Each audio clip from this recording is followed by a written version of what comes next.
हम पस्ती की इतनी गहराइयों में गिर चुके हैं ना, जिसका कोई जवाब नहीं है। मैं एक इंतहाई दुखी दिल के साथ आपको एक वाकया सुनाता हूं।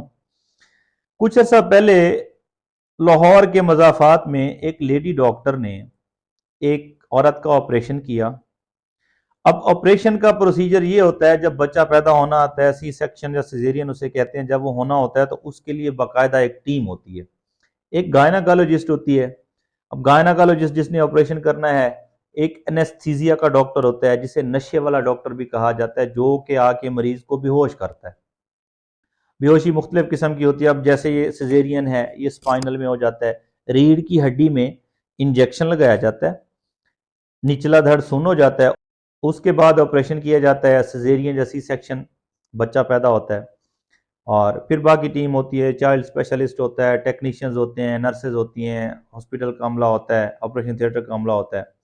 हमारे यहाँ मुसीबत ये है कि क्वालिफाइड अमला रखा ही नहीं जाता। छोटे अस्पतालों में, पैराफ्रीज में, गाँव में, चले गाँव को तो आप छोड़ दें, शहरों में भी पैसे बचाने की खातिर बहुत सारा अमला शॉर्ट होता है। बहुत सारे अस्पतालों में ये होता है कि वो चाइल्ड स्पेशलिस्ट को नहीं बुलाते, उनके पास नर्सरी नहीं होती, उनके पास इनक्यूबेटर नहीं होता, उनके पास बच्चे के लिए, पैदा होने वाले बच्चे के लिए, वो किसी भी सिचुएशन में हो सकता है, प्रॉपर अरेंजमेंट्स नहीं होती। ऐसी जगह पे डिलीवरी करना, सजेरियन करना, ऑपरेशन करना, ऐसी जगह पे बेबी डिलीवर करना जुर्म है, लेकिन पाकिस्तान में होता है।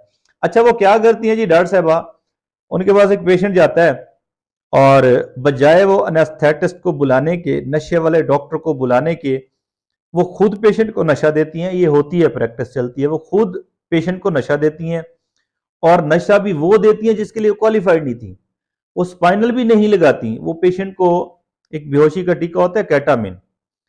कैटामिन ये इतना खतरनाक इंजेक्शन है कि एनेस्थेटिस्ट भी, नशे का डॉक्टर जो कि इसका स्पेशलिस्ट होता है, एक स्पेसिफिक अमाउंट देते हुए वो भी परेशान होता है कि ये इतना खतरनाक इंजेक्शन है, इससे पेशेंट को वापस लाना, पेशेंट को रिवर्स करना, ये बहुत मुश्किल काम होता है, और ये एक प्रोफेशनल डॉक्टर ही कर सकता है। तो वो डॉक्टर साहब क्या करती हैं, वो खुद ही उसको कैटामिन लगाती हैं, खुद ही उसका ऑपरेशन करती हैं।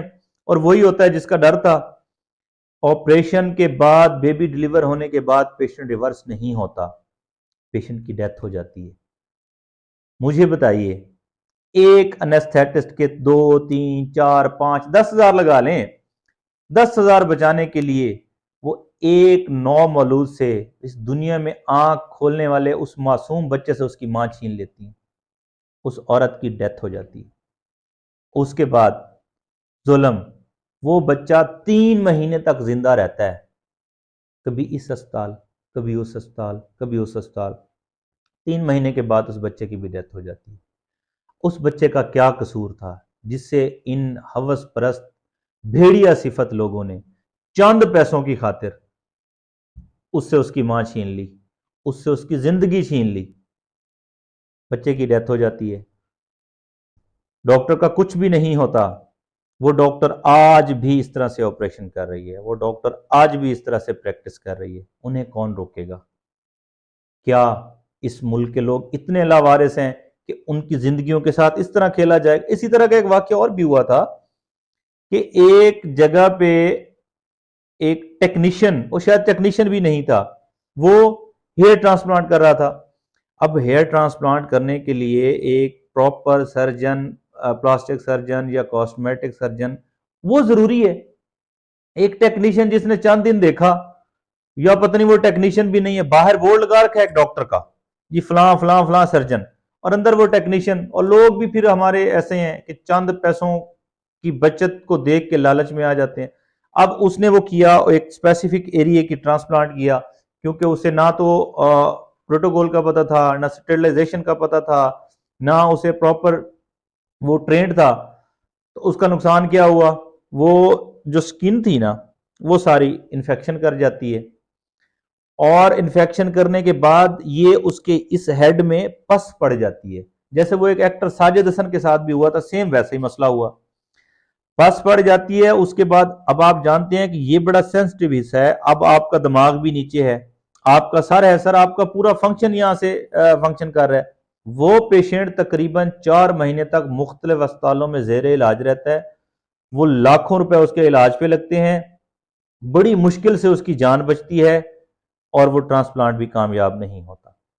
लेकिन इसमें अलमिया क्या है, वो टेक्नीशियन आज भी बैठा ट्रांसप्लांट कर रहे, उसे किसी ने नहीं पकड़ना, क्योंकि उसने मंथली दे देनी है, उसने भत्ता दे देना है, उसने किस्त दे देनी है, उसने चाय पानी दे देनी है, उसने रिश्वत दे देनी है। हजूर, ऐसे मुल्क के निजाम नहीं चला करते। ऐसे लोग कब तक लोगों की जिंदगियों से खेलेंगे? ऐसे मौत के सौदागर कब तक लोगों की जिंदगियों से खिलवाड़ करेंगे? इन्हें किसने रोकना है? क्या इस मुल्क में कोई कानून है या नहीं है? आपके लोग ऐसे ही मरते रहेंगे।